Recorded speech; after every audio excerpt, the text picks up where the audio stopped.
All right, we are in business.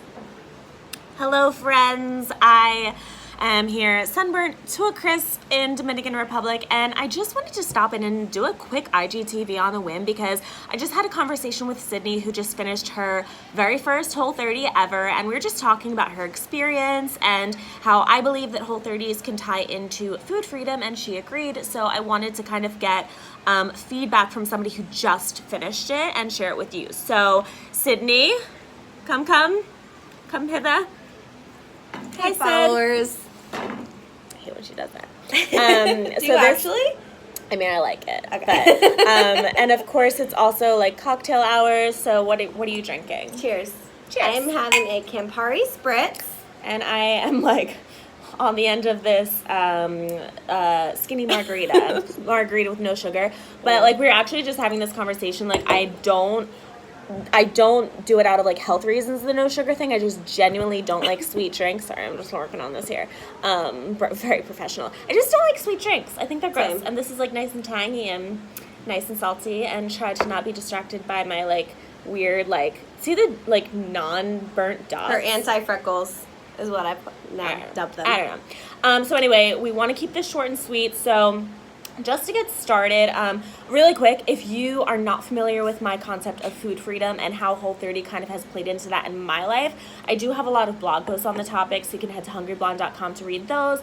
And I would like to be making more videos like this. So if you have any specific questions, let me know, but that will kind of give you a little bit of my background. But like I said, I wanted to get the input from somebody who is fresh off of her first Whole30. So yeah, Sid, we'd love to hear about your Whole30 experience, and I guess just tell us like what made you want to even do it in the first place. Sure. Whole30.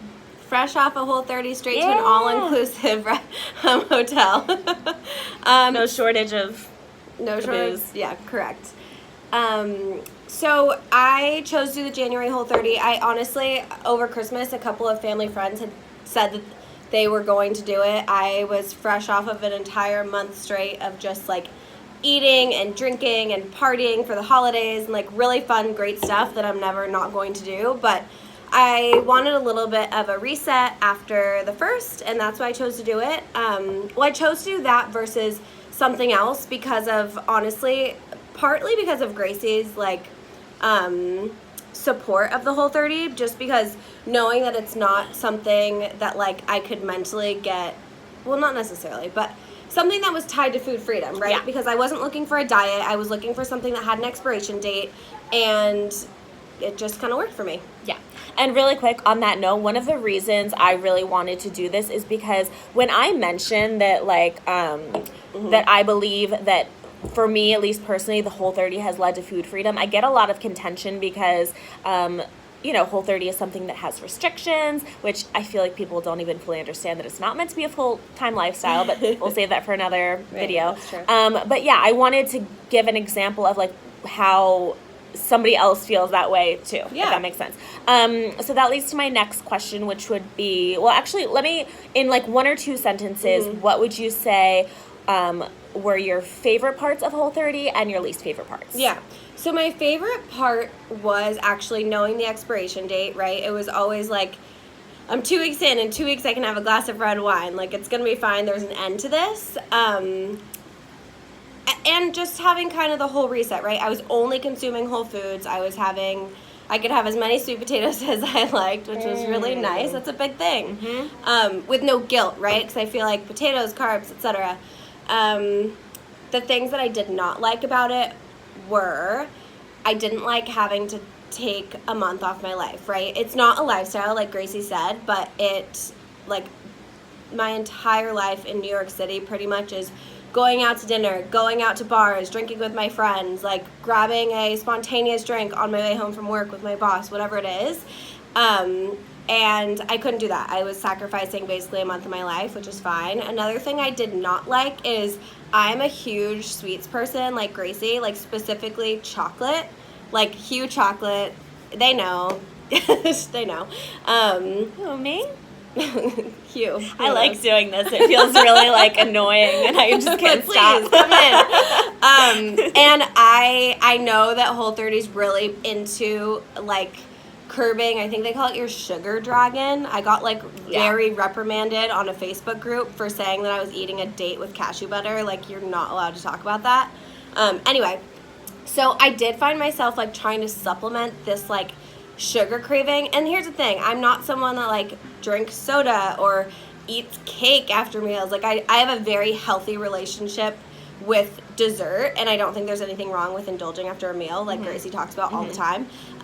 So not having that was really frustrating, and I found myself like eating nut butters. So now I just want to wrap up and kind of get more of an idea of how the Whole30 led to food freedom for you. So just to give a little bit of background for me personally, I would say the main things were the biggest thing was it really taught me how to understand my hunger cues. And so I know kind of an example I would always use for myself, I was like, if I am truly hungry, then I would want to eat a piece of like plain grilled chicken, which she hates. Is funny because I actually hate plain grilled chicken. So that was kind of like my meter of whether or not I was hungry. And I took that information that I learned from Whole30 and like brought it into food freedom. So I feel like that is such a huge factor as to why now I can like eat whatever I want, because I know my hunger cues. I know if I'm actually hungry and when I'm full.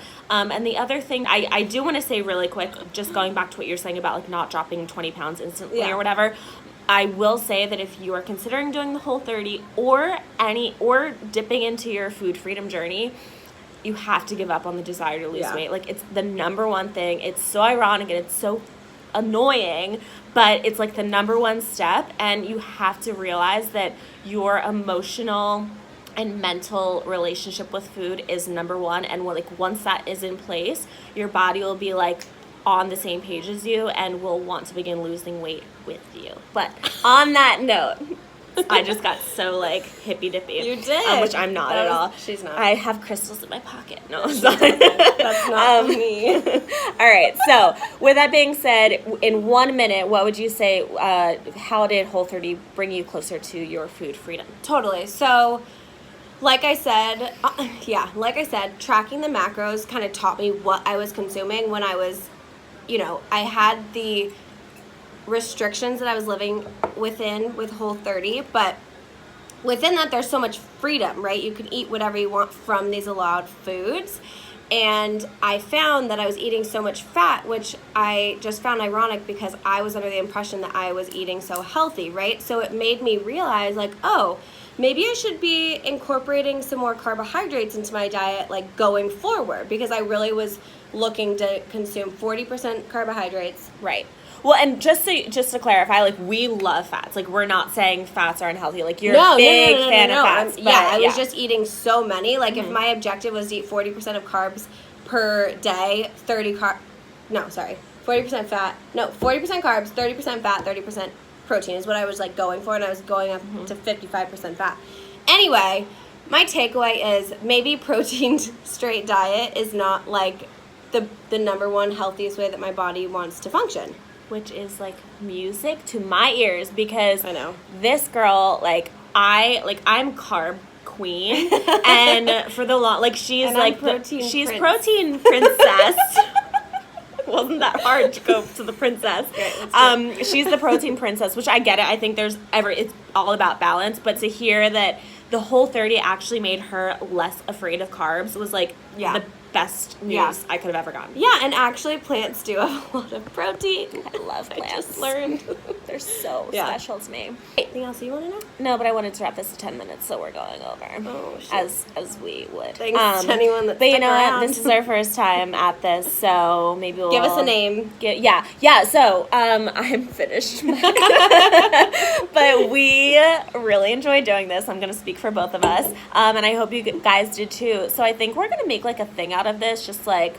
Because we already have these conversations. We already have these conversations, like, absolutely all the time, and like they inspire a lot of my posts. So like Sydney's kind of like the like ghostwriter in ways of a lot of Hungry Blonde posts and captions. She never gets credit until now though. So yeah, we're gonna start doing more of these. Cocktails will be involved. So if you can help us come up with like a fun, cute, sassy name for it, that would help. So, and also if you have any topics that you want us to cover, slide into my DMs with all my boyfriends. She didn't mean that. It's time to Bye.